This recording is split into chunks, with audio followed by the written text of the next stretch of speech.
وعلى المرسلين وعلى آله وأصحابه أجمعين ومن تبعهم بإحسان إلى يوم الدين أما بعد আল্লাহ তাআলা শুকরিয়া যে আমরা আজ জামিয়াতুল শাইখ মুঈনুদ্দিন আল ইসলামিয়ায় এমন এক মহান ব্যক্তিত্বের দেখা পেয়েছি, যার দেখার জন্য এলএম দিবসের ছাত্ররা, গবেষকরা অপেক্ষমান থেকে আমাদের এই জামিয়ার পক্ষ থেকে এবং জামিয়ার পরিচালকের পক্ষ থেকে এবং জামিয়ার শিক্ষকবৃন্দ ও ছাত্রদের পক্ষ থেকে মাননীয় উপদেষ্টা ধর্মমন্ত্রণালয়ের ডক্টর আফামা খালিদ হোসেন আলীকে শুভেচ্ছা জানাচ্ছি এবং সংক্ষিপ্ত আকারে আমাদের এই প্রতিষ্ঠানের পরিচয় আমি তুলে ধরবো। যেটা আসলে আমাদের এই প্রতিষ্ঠানের বিভিন্ন ধরনের কার্যক্রম রয়েছে, পরিপূর্ণভাবে যদি বলতে চাই তাহলে অনেক সময় প্রয়োজন। আমি খুব সংক্ষেপে আমাদের কার্যক্রমগুলো ইনশাআল্লাহ তুলে ধরবো। শুরুতে আমাদের এই জামিয়া মূল উদ্দেশ্য হলো যে জামিয়া এমন একটি জামিয়া একটি বিশ্ববিদ্যালয় আমরা রূপ দিতে চাই, যে বিশ্ববিদ্যালয়ের মাধ্যমে দেশ বিদেশে আমরা যেন আমাদের শিক্ষা কার্যক্রমকে আমরা দেখাতে পারি, প্রমাণ করতে পারি এবং বাস্তবায়ন করতে পারি। এর জন্য আমাদের এখানে এমন একটি সিলেবাস তৈরি করা হয়েছে বিভিন্ন বিভাগে, যে সিলেবাসগুলো দেশ বিদেশে বিভিন্ন বড় বড় প্রতিষ্ঠান এবং বড় বড় বিশ্ববিদ্যালয়ের সিলেবাসকে সামনে রেখে তৈরি করা হয়েছে। আমরা আমাদের ছাত্রদেরকে এখানে এমনভাবে নতুন করে গড়ে তুলতে চাই যারা এই দেশে এবং দেশে বিদেশে এবং যে কোনো পরিস্থিতিতে তারা যেন তাদের যে শিক্ষাকে তুলে ধরতে পারে।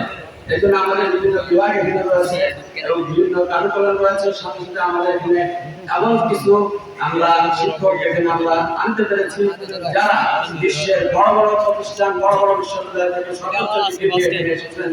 যেমন আমাদের আজহার থেকে আসছে, মদিনা ইউনিভার্সিটি আছে, মক্কা ইউনিভার্সিটি আছে, দারুল জামান থেকে আছে, সাথে সাথে পাকিস্তান থেকে আছে, সাথে সাথে আমাদের ভারতের মানবুল উলামা থেকে আছে, আরো বাংলাদেশের বিভিন্ন বড় বড় যে প্রতিষ্ঠানগুলো থেকে আছে।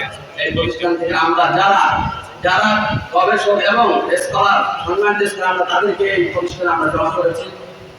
এই ওস্তাদদের মাধ্যমে আমরা আমাদের ছাত্রদের কেমন ভাবে গড়ে তুলতে চাই যাতে সে তার যে দেশ বিদেশের অভিজ্ঞতা সে যেন অর্জন করতে পারে বাংলাদেশ থেকে।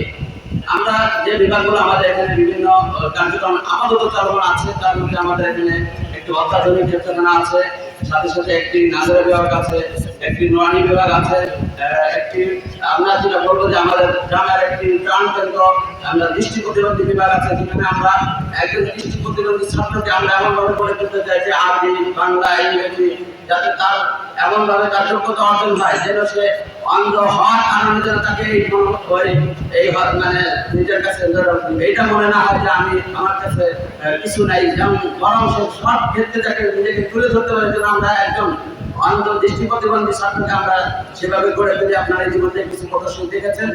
এরপর আমাদের এখানে আমরা যাতে একটা ছাত্র ছোটকাল থেকে আরবি, ইংরেজি, বাংলা সেগুলো অনর্গল করতে পারে, স্বাভাবিকভাবে তার এটা যেন মুখের ভাষা হয়ে যায়।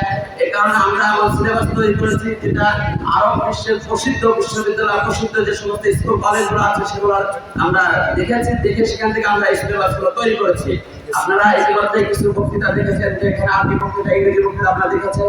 এই সিলেবাসের মাধ্যমে যে আমরা তাদেরকে পড়াচ্ছি, সেই পড়ার একটি সামান্য প্রদর্শনী আমরা এখানে দেখিয়েছি। এরপর আমাদের এখানে উচ্চতর কিছু বিভাগ রয়েছে।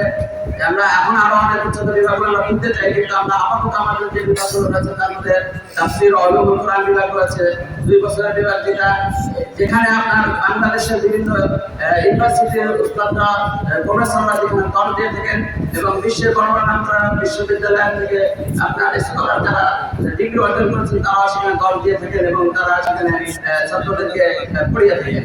এরপর আমাদের এখানে রয়েছে দাওয়া এন্ড ইসলামিক স্টাডিজ বিভাগ, যেখানে আমরা একটা ছাত্রকে এমনভাবে তুলে ধরতে চাই যাতে সে যে কোনো ময়দানে ইসলামের সমান যে মর্যাদা, ইসলামের যে আখলাকি চরিত্র, এটা যেন সুন্দরভাবে তুলে ধরতে পারে। সেজন্য আমরা সেই ছাত্রকে আমাদের ধর্মের কিতাব এবং অন্যান্য ধর্মের কিতাবগুলোকে আমরা পুনর্বার বিশ্লেষণ করে এখানে পড়ানো হয়, যাতে একটা ছাত্রের আত্মবিশ্বাস তৈরি হয় যে সে যে ধর্ম গ্রহণ করেছে, যে অনুসরণ করছে, সেই ধর্মের যে মর্যাদা, এই মর্যাদা তার সামনে ফুটে ওঠে এবং সে যেন সেই ইসলামের মহান যে বাণী আছে, যে আলো আছে, সেই আলোটাকে যেন সারা বিশ্বে সে তুলে ধরতে পারে। এই জন্য আমরা সেভাবে একটি অত্যাধুনিক সিলেবাস এখানে আমাদের এই বিভাগে রয়েছে। অনুরূপভাবে আমাদের এখানে রয়েছে ইসলামিয়া, যেখানে যুগ সমস্যা সমাধানে যেন আমাদের ছাত্ররা যাতে অগ্রসর হতে পারে, যে কোনো বিষয়ে যেন আমাদের ছাত্ররা যেন সেই বিষয়ের কোনো সমস্যা হলে সমস্যার সমাধান দিতে পারে। বর্তমান যে সমস্ত নতুন নতুন সমস্যা আমাদের সামনে আসছে, যে কোনো বিষয় আমাদের সামনে আসছে, এখন বিভিন্ন বিষয় রয়েছে, যেমন আমাদের সামনে অর্থনীতি বিষয় রয়েছে, আমাদের ব্যাংকিং ব্যবস্থা রয়েছে, আরো অন্যান্য বিষয় রয়েছে, যেগুলো আমাদের বর্তমান যুগে খুবই জরুরি এবং আমাদের জানা খুবই জরুরি। এই কারণে আমরা এখানে এমনভাবে সিলেবাস তৈরি করেছি যে সিলেবাসগুলো শুধু আমাদের মাদ্রাসা কেন্দ্রিক নয়, যে সিলেবাসগুলো বিশ্ববিদ্যালয়গুলোতে যে বিষয়গুলো পড়ানো হয়, বাইরের বিশ্ববিদ্যালয়গুলো যে বিষয়গুলো পড়ানো হয়, সেগুলোর সমন্বয়ে আমরা এই ইসমুস শরিয়া ইসলামিয়া ইসলামিক ফিকহ ও ফতোয়া এই বিভাগকে আমরা তৈরি করেছি। এরপর আমাদের এখানে রয়েছে আল আদাবুল আরবি, আরবি সাহিত্য বিভাগ। আরবি সাহিত্য বিভাগ আমরা যে আরবি সাহিত্য বিভাগ বুঝি সেটা হলো যে আরব বিশ্বের মধ্যে আরবরা প্রসিদ্ধ আরবি সাহিত্যিকরা যেভাবে আরবি চর্চা করে, আমাদের এখানেও সে সমস্ত কিতাব এবং তাদের লিখিত কিতাব এবং সে সমস্ত বড় বড় ব্যক্তিত্বের বিভিন্ন আর্টিকেল, বিভিন্ন আপনার প্রবন্ধ আমরা এখানে আমাদের ছাত্রদেরকে পড়িয়ে থাকি, যাতে তারা এই বাংলাদেশের থেকেও এমনভাবে আরবি সাহিত্যের উপরে তারা অর্জন করতে পারে এবং যোগ্যতা অর্জন করতে পারে, যার মাধ্যমে তারা আরব বিশ্বের বড় বড় আরবি সাহিত্যিকদের সাথে কথা বলা, আরবি সাহিত্যের সাথে পাল্লা দিয়ে তাদের সামনে তার বিষয়টাকে উপস্থাপন করা, এটা যেন তারা পারে। এইভাবে আমরা আমাদের এই সিলেবাসটাকে তৈরি করেছি। এরপর আমাদের আরবি বিভাগ রয়েছে কিসমুল লুগাত আরবিয়া, আরবি ভাষা। শুধু আরবি ভাষা সম্পর্কে যেন তারা এমনভাবে যোগ্যতা অর্জন করতে পারে, যে কোনো আরবি কিতাব তাদের সামনে আসলে তারা যেন সে বুঝতে পারে, যে কোনো পরিবেশে তারা আরবিতে বক্তৃতা দিতে পারে, যে কোনো পরিবেশে তারা আরবিতে তাদের মনের ভাষণ তুলে ধরতে পারে, যে কোনো পরিবেশে যেন তারা বর্তমান সমস্যায় যে কোনো বিষয় তারা যেন উপস্থাপন করতে পারে। এভাবে তাদেরকে আমরা আরবি ভাষার শিক্ষা দিয়ে থাকি। এভাবেই আমরা আমাদের সিলেবাস তৈরি করেছি। সংক্ষেপে আমি যেহেতু সময় কম, সংক্ষেপে আমি এই বিষয়গুলো বললাম। এছাড়াও আমাদের এখানে আরো অন্যান্য বিষয় খোলার জন্য আমরা ইতিমধ্যেই পদক্ষেপ গ্রহণ করেছি। তার মধ্যে একটি রয়েছে যেমন কিসমুল কিরাআত, কোরআনের যে সমস্ত কিরাআত আছে সেই বিষয়ে আমাদের আলাদা একটি বিভাগ খোলার আমরা চিন্তা ভাবনা করছি। অনুরূপভাবে আমাদের এখানে একটি আলাদা একটি আরবি, বাংলা এবং ইংরেজি বিভাগ খোলার আমরা পদক্ষেপ গ্রহণ করছি।